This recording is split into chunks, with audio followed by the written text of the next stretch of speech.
अगर इस देश में पंडा पुजारियों के लिए सुरक्षा हो सकती है तो नेता के लिए क्यों नहीं होगी? गोली होगी, आपके पास चाहे जितना बम होगा, याद रखिए आपके पास गोली है, बम है, तो हमारे पास गोली खाने के लिए वो सीना है। लाखों करोड़ों सीनों को जब चीर कर गोली जाएगी तब भाई के पास पहुंच पाएगी। अगर भाई चंद्रशेखर के लिए जान दे सकते हैं, जान दे सकते हैं, सूचनाएं जान गए हैं। हम लोगों को हर्ष से अर्श तक पहुंचाने वाले इस बहुजनों के, युवाओं के दिलों की धड़कन आदरणीय चंद्रशेखर आजाद जी के ऊपर जो ये हमला हुआ है, ये भाई चंद्रशेखर के आजाद पर हमला नहीं है, ये हम लोगों के सीने में गोली मारी गई है। अगर आज हम लोग अपने हक और हुकूमत की आवाज उठा पा रहे हैं, ये दम जो मिली है, ये ताकत जो मिली है बहुजनों की, वो सिर्फ और सिर्फ चंद्रशेखर आजाद भाई के लिए के दम पर मिली है। और अगर चंद्रशेखर आजाद भाई सिर्फ नेता बनते होते, सिर्फ नेता बनते होते तो उनके ऊपर इस तरह का हमला ना होता। साथियों, बहुत सारे इस देश में सारे नेता हैं, किसी के ऊपर कोई हमला हो रहा है, किसी के ऊपर कोई हमला नहीं हो रहा है। भाई चंद्रशेखर आजाद जी सामाजिक परिवर्तन कर रहे हैं, वो विचारों की लड़ाई लड़ रहे हैं, इसलिए मनुवादी विचारधारा के लोगों के पेट का दर्द दिन प्रतिदिन बढ़ता चला जा रहा है।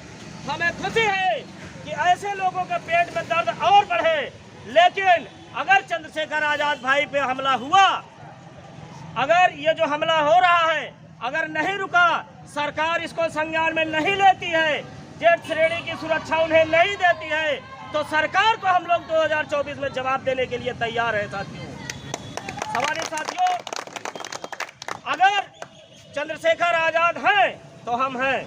बहुत सारे लोग बहुजन के नेता हैं, लेकिन किसी के इतने फाइन नहीं है। किसी के एक आवाज पर इस देश के लाखों करोड़ों लोग इकट्ठा नहीं होते।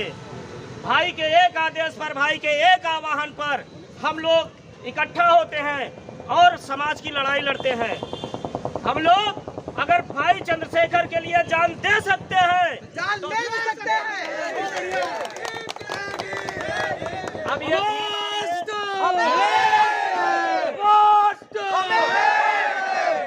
हम भाई पर, आदरणीय चंद्रशेखर आजाद जी पर यूं ही नहीं जान छिड़कते। अगर आज हम यहाँ खड़े होकर बोलने की हैसियत हमें हुई है तो वो चंद्रशेखर आजाद जी की वजह से हुई है। उन्होंने हमें इस लायक बनाया है। जुल्म से और मनुवादी सत्ता के विरोध में लड़ने की जो ताकत हमें दी है, चंद्रशेखर भाई ने दी है। और आज अगर हम लोग कान खोल के सुन लीजिए, आप सभी लोग, दूसरा चंद्रशेखर अभी नहीं हुआ है। अगर हम लोग चंद्रशेखर भाई को खो देंगे तो दूसरा चंद्रशेखर भाई अभी हमें नहीं मिल सकता। इसलिए हमला करने वाले कान खोल कर सुन लें।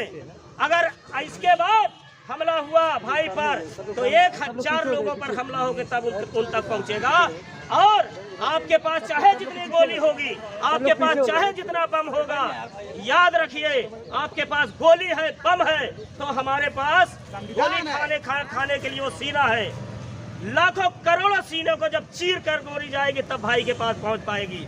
इसलिए हम चाहते हैं, हम सरकार से अनुरोध करते हैं, विनती करते हैं, और ये सरकार की जिम्मेदारी है कि हमारे लोकप्रिय नेता आदरणीय चंद्रशेखर आजाद जी के लिए सुरक्षा की व्यवस्था की जाए। अगर इस देश में पंडा पुजारियों के लिए सुरक्षा हो सकती है तो नेता के लिए क्यों नहीं हो सकती? चंद्रशेखर भैया जिंदाबाद, जिंदाबाद, चंद्रशेखर भैया जिंदाबाद, भीम आर्मी जिंदाबाद, जिंदाबाद, जानते होंगे इस देश में बहुत सारे ऐसे बाबा हैं जो भगवान की पूजा करते हैं, लोगों का कल्याण करते हैं, उनको किसी सुरक्षा की जरूरत है? नहीं है। अगर उनको जेठ श्रेणी की सुरक्षा है तो हमारे लोकप्रिय नेता जिसके पीछे इतने लोग पड़े हैं उसको क्यों नहीं होनी चाहिए?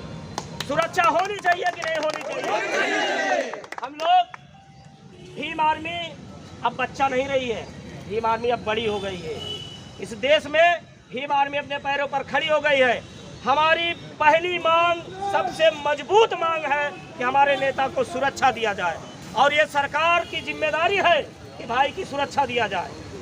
आप सभी लोगों ने समर्थन किया, भाई के समर्थन में आए, और कुछ साथी हमारे अभी फंसे हैं रास्ते में, बारिश की वजह से आ रहे हैं।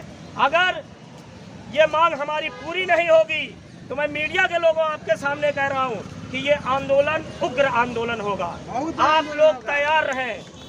जय जय जय जय जय